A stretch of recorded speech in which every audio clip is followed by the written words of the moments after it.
Alright, Matt, the NASCAR Cup Series. Today is the Downhill NASCAR Series podcast. A new podcast series that we have started. As you see, a Quick Crafts new series logo. It's not new, it's just don't use the podcast now. So, everybody, based off of what happened for the Talladega race that happened earlier today, Levi, how do you think this is gonna go? Because let me just tell you how it ended off. So it was a crazy race after several switchbacks, but Kevin Harvick underdogged it today because he started quite far in the back of the race. But not only did he not start very far in the back, he actually didn't get to the front until really like some of the late parts of the race. And then we almost had a cautionless race a bit until the 18 and 3 Austin Dillon got together, spun it out, and Austin Dillon, putting us into overtime, flipped it over and caused a caution. That was a crazy, crazy race. And honestly, I'm just going to say, and Kevin Harvick winning in his final season, the 18 car of Kyle Busch in his final time, and the 18 car, and then the 18 done. Kevin Harvick's done in the Cup Series after this. So that's going to be interesting to see. So, what are your thoughts after those stats of the race? So, really, I think that the race isn't going to go good, really. You don't get, why don't you think Daytona's going to go well if they literally did not have any more of like 2 cautions this entire race? And I mean, every track is different. It changes. Like, it kind of is the same thing, but it gets bigger, longer, wider. I mean, I get every single time. So you don't know when they will just go straight out, spread out like fireworks and go kaboom, puching ka. Yeah, but honestly, I will say this though. But sure, you do say that, but that happens in a figurative sense. It doesn't literally get bigger and wider, but in a figurative sense, yes, it does. Because each time they go, they know how they figure out how to go 4 wide somehow, and they force it that way, and they survive it. I don't know how they do it, why they do it, but they're just able to do it. But something else though, something that's really strange about this, retro racing for Max's team, Retro Racing, has so far kind of they dominate. I mean, they straight out dominated the Daytona 500. But then my team, the Matt Nascar Cup Series Racing, they Motorsports. I mean, my team literally Daniel Suarez destroyed it in the clash. But then the new rookie, he's a rookie, but then Kyle Busch, another rookie, comes in with the play, trying to beat it. But then the 41 of Cole Custer, that's a weird story because in the next podcast there's gonna be a stop motion one. You're gonna hear a lot of crazy news about it from Denny Hamlin and Bubba Wallace, and then we're gonna have Joey Logano on. We're gonna have Kevin Harvick on there. We're gonna have We're gonna have Alex Bowman on there. We're gonna have a couple channel OGs on there, so it's gonna be nice to see. But definitely something else I will say though, there was a weird thing about the track today. There was particularly a lot of rubber on the top of the track, but when we came down to the end of the race, it was all basically down below the double yellow line. But every driver kind of no one spun out, and we were thinking like, well, if there's so much rubber up on the top of the track, how and it got almost in the middle mid race after that caution that happened to Austin Dillon. How did the rubber get down there? What were your thoughts on that? Well, actually, I think the rubber might have got on there because they might have been racing like so hard. Like the ground is concrete, so there's like little bumps. So maybe like the wheels rubber got scratched up from how fast they were going from the concrete. Yeah, I mean that's definitely kind of part of it, but how? But the main question is really how did rubber go from the top of the track within just 12 laps of a race and then go all the way down to the bottom. I mean, like all the way down. Like that rubber washed down. It's as if like they got power washed down the track. One point we saw at the top after the caution, we saw on the lower parts of the track. Then at the end of the race, when you swept through the entire back straightaway, there was nothing left of it, and it was weird. Honestly, excuse me, but yeah, and something else I really wonder though is about how Brad Keselowski he was particularly aggressive today, and I mean when he was particularly aggressive because here at Talladega earlier today, he was much more aggressive than he usually was. If you check the past seasons, he normally tried to back in the he tried staying a little cleaner. You can go down to the channel history, see all of those. But then when it came down to him today, particularly, he was kind of like shoving around, especially with Ricky Stenhouse. But I can't really argue with them because last time at when we were at Talladega, they did get together a little bit, and definitely they did kind of get a little beefy. But I didn't think it would take that bad where he'd be aggressive everywhere on the track and he'd get aggressive pushes. He was just basically ruthless against Ricky Stenhouse. Somehow, Ricky Stenhouse was able to recover from it and get a P3. But something else I will say about the series that was really strange, how literally, like, that's what was really crazy. That was the first time we've had that few cautions in a downhill race. Like, I've never really seen a caution like that happen. Like, a race like that. Because that race, literally, like, nobody had at all done it. Like that was the first time we had ever seen a car just stay straight like that.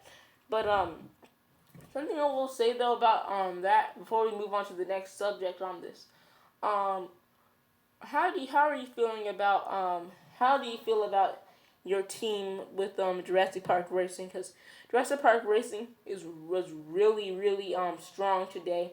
They had their 6 car Brad Keselowski. They pushed hard. They pushed really hard going around this track today. And I mean, they were able to get their 2 cars right next to each other, finishing off, which is strange because the teammates were beefing a lot. That was something really strange. But how do you feel after that performance with your drivers? Really?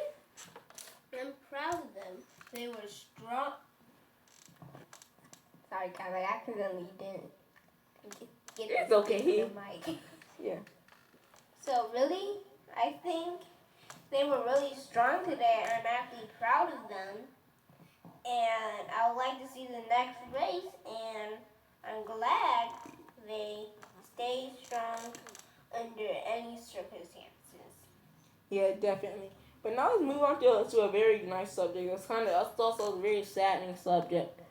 How a Cup Series legend, Kevin Harvick, going into retirement after the Talladega Superspeedway race today. Alex Bowman, a rookie champion, a rookie winner, his first ever Cup Series win was at Talladega earlier in the season. He was a playoff driver, got to the Final Four. Bubba Wallace on his 6th Cup Series championship. They'll make that the 7th. It's on his 7th championship, going up to the ranks. But then, Denny Hamlin, he dropped out quite severely. But Kevin Harvick was definitely somebody you needed to watch for in today's race because it was very interesting how it is. But we'll be back with you in just a second after the break. So yeah, we're back here after the break for a second.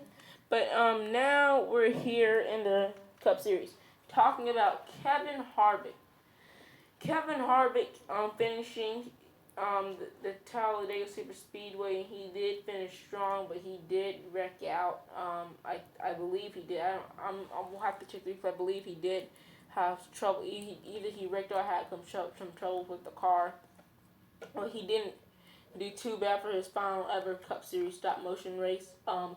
Sad to see that he's out of that, and sad to see that he is no longer with us as a Cup Series driver. But he is still with us as just a somebody who breaks NASCAR, and now he's definitely going to go into the Cup Series Hall of Fame. But something I also will say, the 18 of Kyle Busch in his final time with his 18 car here in the downhill series, which is quite good. He's in his final season. Um, Frost Ice YT, who is also a rookie, just like Kyle Busch is in that in the downhill series. They're both trying to figure out how it is, how the cars work together, because these are the new next gen cars and all that's happening. So Levi, what do you think what do you think the possibilities are with the new rookies on the track? Well, really, I think the possibilities are endless actually, because they could go really good, go really bad. A lot of wrecks could happen, and a bunch of wrecks could not happen, and there's a lot of things floating around. You never know. Yeah, you do have a good point there, but also something I will say, just like I said earlier, Daniel Suarez and Kyle Busch have both won very early in the season. Daniel Suarez won the first ever race in the downhill series for 2023, which was he's a rookie and ran his first ever race. Basically, what I did in the Ring Cup series for Kyle. But on Kyle's channel, you can go check it out and see the points for how that's going. I'm a part-time driver, but that's okay. And either way it goes, but honestly, not only that though, Kyle Busch then um, not only does Frost sign up for that 99 after the Daytona 500, Kyle Busch comes back for, he says, I'm ready with some energy in that fast Toyota Camry, the only Toyota Camry, may I state that, and he blew through the field. I mean, he stayed within the top 3 and 4 all day long, finishing strong and getting a win. Now, because of that, Kyle Busch is in the playoffs. And Kevin Harvick, he just won Talladega, meaning he also has a playoff spot. And if 6 drivers can make it into the playoffs, that means it's only now they have only spots for 3 more drivers to make their way in and find their spots. They'll make that 4 because Austin Dillon is still trying to do it because he's not out of the season yet. And not only that though, I also am going to say this. Something that I was really disappointed about in today's race was definitely how the race kind of went down a lot for Cole Custer. Cole Custer has not been doing strong early this season. He is a rookie and was fast coming out of his practice coming into the Cup Series. He was really fast, particularly at the Clash, and it's dropped down just a few races later. But then Frost Ice YT, with his first ever win with Daniel Suarez, manning that car team, winning the last Talladega race we had just a couple weeks ago, if not maybe even a month ago. But that was a very interesting race that Daniel Suarez had for Frost, because Frost has had a strong car, but also he's that car. But Daniel Suarez particularly, he's kind of having troubles because that car has been known to really need pushes, and I mean in particular by Fords. But what's the thing is, those Chevys, no, they can't push well. But Daniel Suarez is in a Chevy. But because he's a rookie and hasn't gotten used to these downhill tracks, he has had trouble finding somebody he wants to pick up the draft. And because there's more Chevys than there are Fords, most of the spots are already taken, and then he has no choice but to get in front of a Chevy manufacturer. But the Chevy manufacturer car, Chevy and just in general, has pointed noses, which spins them around, causing big crashes. And you can see that the last time they did practice even start the season off, which was one of the 13 of Ty at the time of 13 of Ty Dillon, who's now the 42. Ty Dillon, he flipped at Daytona. He went down Daytona, hit the infield and flipped. And but what happened was he was behind a Chevy, trying to work with a Chevy teammate, trying to get some positions. But Chevy always, for some reason, just those pointy noses is really hard to control. They spin people around, cause flips, cause big ones, cause red flags, cause cautions. They cause a ton of mess. So that's definitely going to be something to see for these Chevy teams. So what do you think Chevy's going to have to do in order to get a better run this season, Levi? The Chevys, they might they'll have to up their game. They'll have to what? But when I mean up their, they'll have to up their game. But when I mean up their game, I mean they're gonna have to like reverse up their game, What I'm saying is. Bro, what do you mean by reverse up the game, like D? What do you mean by that, bro? Like, tell me. Like, what do you mean? I mean, like they're going to have to, they're going to have to stop like going super aggressive and like stay low. Like, okay, we just like stay low. We can't just be all over the place like this, like hit it and running into people. Yeah, you do have a point, because Chevy's like what some people call Ricky Spinhouse. No offense, Ricky. I'm sorry. Don't. Please don't get angry. But then also, I will admit, my driver, Austin Dillon, does also have a good habit of that. The Chevys, though, they don't have a choice but to do all that. Really, also they kind of do, but it's kind of hard for them not to do that, because there's so many Chevys. They got 1, 2, 3 Chevys, 4. No, so 1, 2, 3. Yeah, 3 Chevys, and how many Fords? 1, 2, 3, 3 Fords.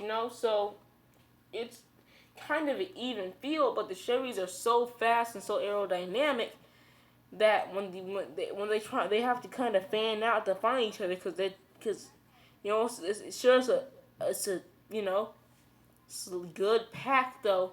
It's just when they're really tied up and they only got 4 lanes, sometimes they can't go below the double yellow. So then when they do, they have to come back up so they don't get a penalty. And then they swipe another front of a car, and they just spin it out. But that's something we really hope we don't see at Daytona. That's coming up tomorrow. Tomorrow is Daytona Day. Actually, no, excuse me. Yeah, Daytona is tomorrow for Downhill Series. Once again, Daytona's going to be back. So I'm going to say good luck to all you drivers. Sign-ups are still available until the playoffs. The drivers that are open are Kevin Harvick, Brad Keselowski, Ricky Stenhouse, Cole Custer, Kyle Busch, and 3 of Austin Dillon. Nice to see you on the podcast, and we'll see you should be either in the first ever car Texas Grand Prix race, or the Stop Motion podcast. So we'll see you next time in the Matt D NASCAR Cup Series.